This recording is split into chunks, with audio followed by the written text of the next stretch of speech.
It's the Brad and John Show. And this is the BJ Show, and this is the show for December 10th. This is segment C, which means we're about 7:40 in the morning. That's the reason I do that is the reference. If you're listening in the future on our podcast or on our video channel on YouTube, you'll know what day this was, and it'll hopefully make sense of the things we talked about. Okay, couple things to talk about real quickly. This bizarre case with the New York City killing of the healthcare CEO and the guy sitting in a McDonald's in Altoona, Pennsylvania on his laptop. Is this bizarre or what? Yeah, it's crazy, Brad. So I guess, and talk through exactly how they caught him. So is it because he used his debit card there, or how did this happen? No, somebody, one of the people in the restaurant said, that guy's the killer. And they called 911, and the guy who arrested him was a 6-month rookie on the Altoona Police Department. They said when they walked up to him, he started shaking. And get this, he had the gun with him. You know, remember there's pictures of the divers in the ponds in Central Park searching for the murder weapon. And apparently, see, here's what's sort of interesting to me. Okay, being sort of a gun guy, there were 14,000 different videos of all these gun experts. As a matter of fact, this one guy was saying, well, that gun's a well rod. Now, you're going like, okay, is that a joke? What's a well rod? Okay, do you know the story behind well rods? Have you ever heard this before? No, I don't. Okay, the well rod was a gun that was made by... It was some division of the British Secret Service, the MI, back in the day. You know, it's just like back in the day in World War II, there was no CIA. It was called something else, SSI or something like that. And the same thing like with Britain. Anyway, there was a city in England where they had this secret, like a skunk works kind of thing, where the British, it's called, for the sake of argument, it was called the Secret Service, whatever. They were grinding out all these weapons to be used in the war. And one of the things they were building these special guns that they could get into the hands of the French resistance and people like that. And one of them was the gun that they called the well rod. And it was a 9mm handgun, but it was not a semi-automatic. It was essentially a bolt action gun, which meant that every time you fired a round, you had to pull back a bolt, which ejected the spent shell casing, and it loaded a new round, and you pushed the bolt forward, and you had the triggers. In other words, it wasn't like you could pop. You had to, fire once, not rack the slide, but operate the bolt mechanism, put one in. This guy, oh, it's his well rod, and there was all these guys. Oh no, it's a so and so. It was a gun that he apparently, or somebody made. It was a 3D printed gun, and it was a 3D printed silencer. He's got it on him. I'm going like, okay, this is crazy stuff. I mean, why would you still be walking around with that and sitting in a McDonald's? It's almost like, hey, come arrest me. Here I am. Yeah, here I am. So I'm guessing if you took this job, you figured that you would get caught, and that especially if you tend to be, if you're conventionally considered an attractive man, you're going to become a martyr. Women are going to be on the internet being like, what a hero standing up. I was denied from a hangnail one time. I love this man. Well, think of how many love letters this guy's going to get in jail. But that's the sad part of it. The thing that after it happened, all these people on the internet are going like, well, I can imagine why somebody would want to kill the CEO because I got denied for my vasectomy. Or, it's like, okay, hold on a minute. The guy is a human being. He has a wife. He has kids. He runs a company. Yes, I know he's a multimillionaire, but yet he's not like he's, making meth in his basement and stuff like that and killing people. And yes, it is a for-profit operation, just like right here in St. Louis. The thing that I always had an objection to, if you look at the big healthcare company here in St. Louis that, took over 3/4 of Clayton, Centene, do you know what their core business is? You know what Centene's business is? No, what's that, Brad? Centene administers government health programs. So in other words, they're big. They handle pretty much every state that has healthcare giveaways. They're the administrators for it. Right. So in other words, you had a company here in St. Louis, and for a while when the CEO was there, matter of fact, that was one of the big controversies because on the way out, he sponsored the new soccer team was supposed to be Centene Stadium or whatever the heck it was instead of City Park. Now it's Energizer Park and stuff like that. But once again, his his spoils, the money that he had that made him this big god, in Clayton, that built a continuous block that goes on for a continuous big building that goes on for 3 or 4 blocks, is because he was getting government money, and this is the profits he made from them. Okay, once again, I get it. The fact that if you go back, this whole thing comes from Obamacare. Remember President Obama, the speech where he said, if you want to keep your doctor, you can keep your doctor. BS. And did Obamacare cut down on expenses, healthcare? No, it made it worse. And once again, who should we be mad at? Not the guy who's running the United Health or whatever the heck the company is. We should be mad at the government that set up this crazy, weird, matrix of bizarre things that, if you go in, well, this is covered, but that's not. And they even talk about the fact that on the shell casings, he wrote deny and stuff like that. And that was one of the catchphrases for the healthcare reform people. And that was an homage to that guy who wrote the book about, analyzing the healthcare industry, that really the healthcare industry, the privately run healthcare companies, their main job is to not spend any money. And I read an article that talked about the fact that they would routinely say no in a lot of things, but if you challenged it, we're going to let it fly, because they knew that most people weren't going to challenge it. You know what I mean? Most people go, well, they said no, I guess no means no, that kind of thing, right? Yeah, and so, I think, to get back to your original point, Brad, I think that it's sad that people are celebrating this, of course, and just think of the fact that you have 45% of the country, I shouldn't say that, 45% of voters around the country, at least, who are really mad about the election results. So they want somebody to feel pain. This anger has to go somewhere. So if you shoot a rich white guy, it's like, hooray, And then apparently, if you're a white guy on a train and you have a vagrant who's harassing people, now you can defend people on a train and not be found guilty. So that's good. Well, there's another part of that story. And, once again, that whole crazy thing is that you're talking about the Daniel Penny case where, he was essentially the judge threw out the one charge, which was some degree of homicide. No, it was manslaughter. That was the whole deal. The first one they threw out was manslaughter, and then the second one that the jury came back on and said it was some degree of homicide. Once again, it was interesting because all the people on the subway were going like, we were all afraid. This guy was a nutbag. He goes on. Imagine that. Imagine me getting on Metrolink and saying, I'm going to kill somebody in this car right now. I'm going to kill somebody. Yeah, I don't care. I'm an old guy. I don't care about my life anymore. I'm not feeling well. I got heart condition. I got cancer. I'm going to kill one of you. Okay. If you're sitting in that car, you're going to go like, okay, my life's over, right?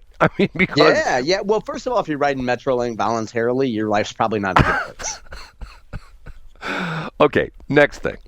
Should I call Mike Elam and ask him about this deal with the article you sent me, which I think is sort of fascinating? Should I call him on this real quick? I think probably you should. You have a certain number of chits, and for the FCC that's listening, that's CHITS.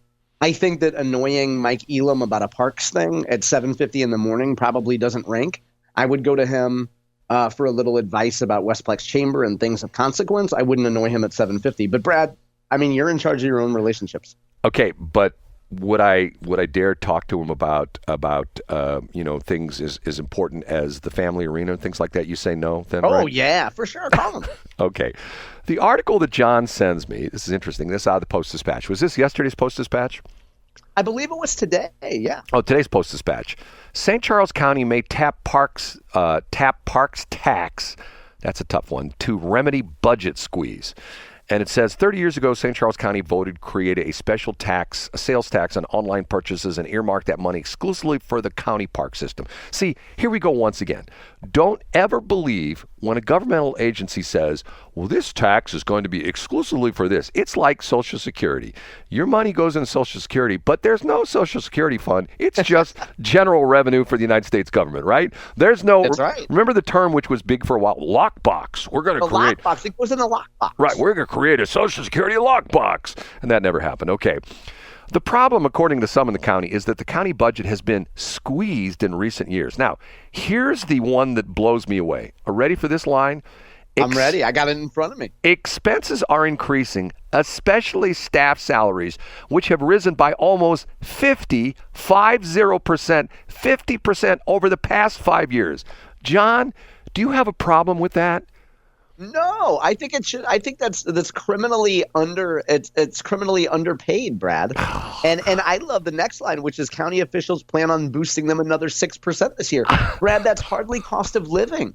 Give these government workers a little bit more money, Brad. John, how many businesses, like let's say Boeing, or let's say the local McDonald's franchisee, and let's say his biggest cost for his business is probably payroll, okay? Let's say over the past 5 years, his payroll costs went up 50%. And now a Big Mac, which back in the day you could buy I remember being able to buy a Big Mac for 99 cents. A Big Mac is now $14.23, okay? Yeah. Who goes to McDonald's anymore, right? Okay, now, you're right. He says this. The second part of that sentence is, and county officials plan on boosting them another 6% this year. Regular sales taxes on items sold at brick and mortar stores aren't rising as fast as they have in the past. Meanwhile, and here we go again. Meanwhile, online sales tax, the ones dedicated to parks, have more than doubled, jumping from $12 million in 2019 to projected $28 million this year. Councilman Tim Baker, Republican from Weldon Spring, is worried about flooding and wants to make sure the county is improving stormwater drainage. But he says the county doesn't have a way to pay for the improvements. He's looking askance at the dollars going to parks. He says, I'm sure splash pads are great, Baker said in a meeting last month. That's a great quote. But see, I need to meet this guy. I am with this guy 1,000%. And the point I'm making is, drive around St. Louis County, okay? You got Maryland Heights that's got their fancy schmancy community center and their water park, okay? You got St. Charles City that's got their own water park. You got Baldwin, Chesterfield, Ellisville. Everybody has their own water park. And I'm thinking to myself, okay, first off, some of these water parks, like you mentioned, some of the West County communities, they're like, 2 or 3 miles apart from each other? But because they're very close. It's a beautiful thing, Brad. Right, but because of the fact that I'm thinking to myself, and my thing is, especially the water parks, okay, I'm a guy that looks at things and says, I told the story before.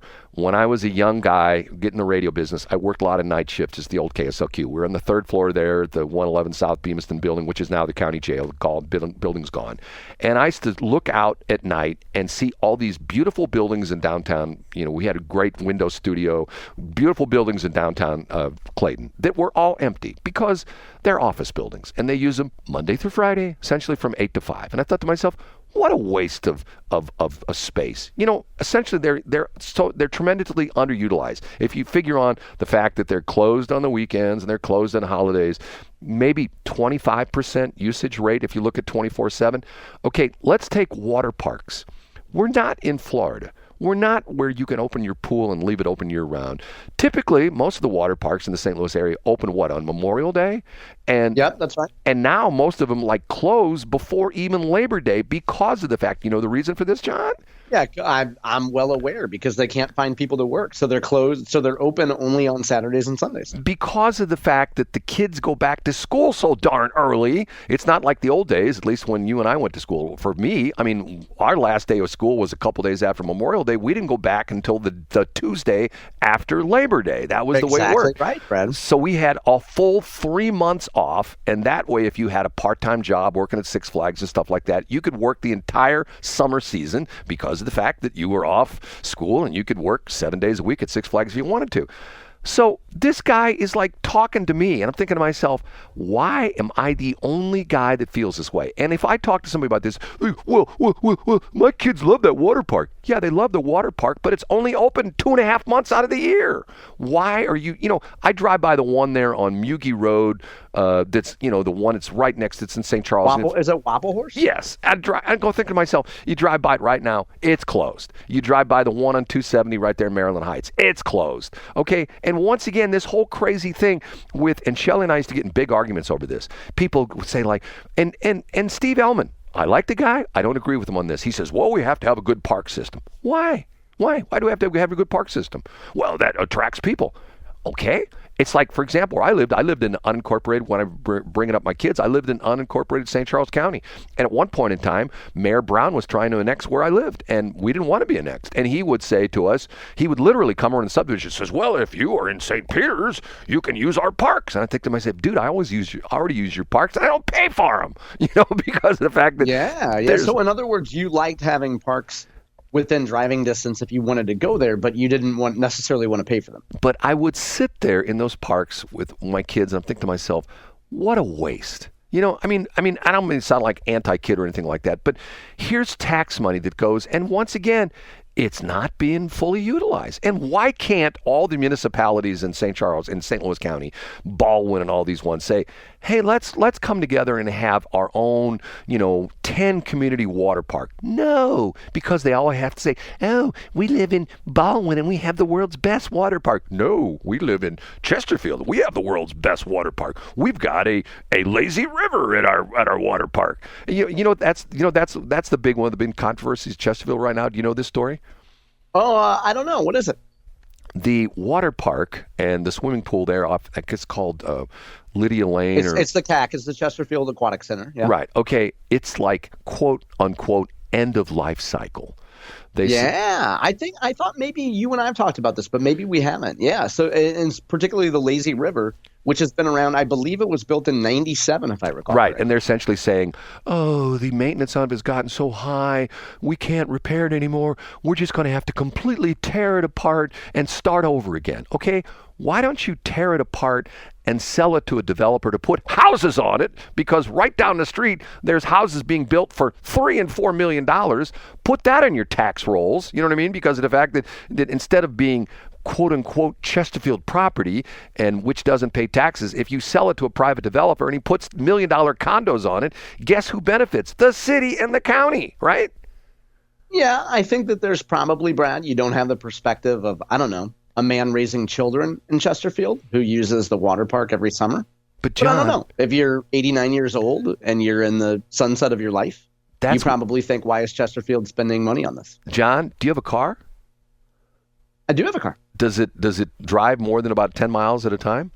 No, because I backed into it. I wasn't looking where I was going because I'm distracted by too many shiny objects and squirrely money-losing projects. And I backed into my own car, and I can't open the driver's side door. There's this place up in Grafton called Raging Rivers, which is a very beautiful water park. There's a beautiful water park down at Six Flags, which is, once again, you get in your car, drive there. I believe there's a couple other commercial water parks where, you can go there and you can spend your money and your kids can have a great time splashing around at Six Flags or Raging Rivers. Matter of fact, Raging Rivers is wonderful. I love the wave pool. I used to do that by myself. I used to go to the Raging Rivers by myself. How boring is that?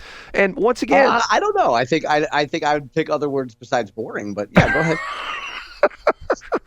I think a single man attending a water park frequented by children and going in the wave pool and standing at water that's above his waist is probably a little suspect, but I don't know. I mean, maybe you're friends with Diddy or Drake. I don't know.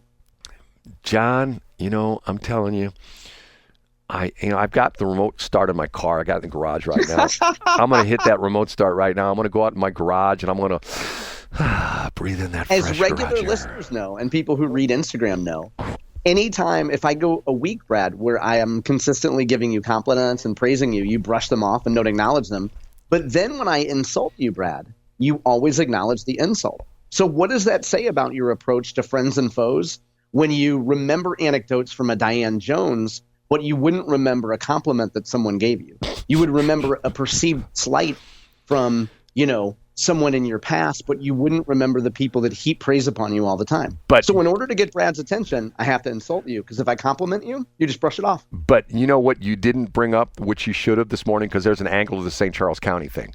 Ooh, what's that? I talked to last week about the fact that I am willing to write a check to go put my radio station on a tower in St. Charles County. I've been working on this project for 8 years. I'm willing to put money into the county coffers, and they're we're working on it. We're thinking about letting you on a tower. You have to do an intermod study. We have to do a structural analysis study. We have to do your toenail fungus study and blah blah blah blah. I'm going like, and here's this guy going, hey, we need money for stormwater. Once again, privatize all this crap in St. Charles County. You won't have to worry about this kind of stuff. You know what I mean? I love it. I'll meet you at the corner of Mugi, and we'll walk down to Wapelhorst and we'll hold a protest today, Brad. John. And you know what? I'll have a giant oversized check printed. Now, it's for your account, so we'll make it out of rubber. You know what I'm saying? But we'll have a giant check there. Meet us at Wapelhorst Park today, folks. High noon. We'll have Brad's rubber check. We'll be ready to go. Why do I do this? Why do I do this? Okay. And you know what's exciting for me, John? You know what I get to do? What's that? I need to get to supervise a truckload of 1-inch minus being dumped this morning, okay? Are you excited or what? Nice. Okay. We got to go. Bye. Say goodbye, John. See you guys tomorrow. And despite what John thinks, I'm so blessed to have him as my co-host. No comment on that one? No, I love you too, Brad. Thanks for checking out the Brad and John Show podcast. This segment of the show is brought to you by John Combest's book, Stalking, Harassment, Internet Trolling, A Guide to Recovering and Rebuilding After Online Attacks. It's a great reference if you've ever been the unfortunate target of a social media attack. It's available on Amazon. Just search John Combest. That's Combest, John Combest, and the book will show up in your search results. Now it's time for another segment of the Brad and John Show. Can you handle it?